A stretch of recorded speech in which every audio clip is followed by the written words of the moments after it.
ഇപ്പോൾ P V Anwar സ്പീക്കറിന് മുൻപിൽ രാജിക്കത്ത് കൈമാറി എന്നുള്ളതാണ്. ആ വാർത്തകൾക്കെല്ലാം ഒരു സ്ഥിരീകരണം വരുന്നു. പി വി അൻവർ രാജിവെച്ച് ഒഴിയുന്നു, MLA സ്ഥാനം രാജിവെക്കുന്നു എന്നുള്ളതാണ്. രാജിക്കത്ത് സ്പീക്കറിന് കൈമാറി എന്നുള്ളതും നേരത്തെ നമ്മൾ സൂചിപ്പിച്ചിരുന്നു.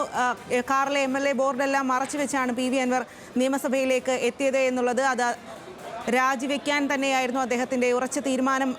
അൻവറിന്റെ നിർണായക നീക്കം പി വി അൻവർ രാജി കത്ത് സ്പീക്കറിന് കൈമാറി എന്നുള്ളതാണ്. അല്പസമയത്തിനകം തന്നെ അദ്ദേഹം മാധ്യമങ്ങളെ കണ്ട് അക്കാര്യത്തിൽ സ്ഥിരീകരണം നൽകുമെന്നാണ് നമുക്ക് മനസ്സിലാക്കാനായിട്ട് സാധിക്കുന്നത്. ബിനിൽ, തുടരുക.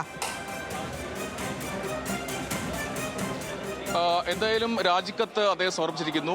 സസ്പെൻസിന് വിരാമമായിരിക്കുകയാണ്. എന്തായാലും നമുക്കിപ്പോൾ അർജുൻ നമുക്കൊപ്പമുണ്ട്. ഇന്ന് രാവിലെ മുതൽ തന്നെ വാർത്ത റിപ്പോർട്ട് ചെയ്യുന്നത് അർജുനാണ്. എന്തായാലും രാജിക്കത്ത് ഒടുവിൽ സമർപ്പിച്ചിരിക്കുകയാണ്. ആ സസ്പെൻസ് അവസാനിച്ചിരിക്കുന്നു. ഇനി എന്താണ് രാഷ്ട്രീയ ഭാവി? ബിനിലെ, എന്തായാലും തീർച്ചയായും വലിയ ഒരു രാഷ്ട്രീയ നീക്കമാണ് അൻവറിന്റെ ഭാഗത്ത് നിന്ന് ഉള്ളത്. അദ്ദേഹം രാജിക്കത്ത് ഇപ്പോൾ കൈമാറിയിരിക്കുകയാണ്. സ്പീക്കറെ കണ്ട രാജിക്കത്ത് കൈമാറി. അല്പസമയത്തിനകം തന്നെ അദ്ദേഹം പുറത്തേക്ക് ഇറങ്ങും.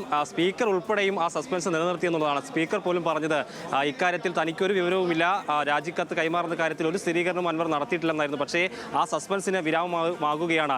അൻവർ MLA സ്ഥാനം, നിലമ്പൂരിലെ MLA ആയിട്ടുള്ള അൻവർ MLA സ്ഥാനം രാജിവെച്ചിരിക്കുകയാണ്. തൃണമൂൽ കോൺഗ്രസിൽ ചേരാനുള്ള തീരുമാനം വന്നതിൻ്റെ അടിസ്ഥാനത്തിൽ കൂടിയാണ് അൻവർ MLA സ്ഥാനം രാജിവെക്കാൻ തീരുമാനിച്ചത്. ഇക്കാര്യത്തിൽ ഇടതു സ്വതന്ത്രമായി മത്സരിച്ചതിൻ്റെ കൂടി കാരണം കൊണ്ട് തൻ്റെ MLA സ്ഥാനം അയോഗ്യത കൽപ്പിക്കപ്പെടുമെന്ന്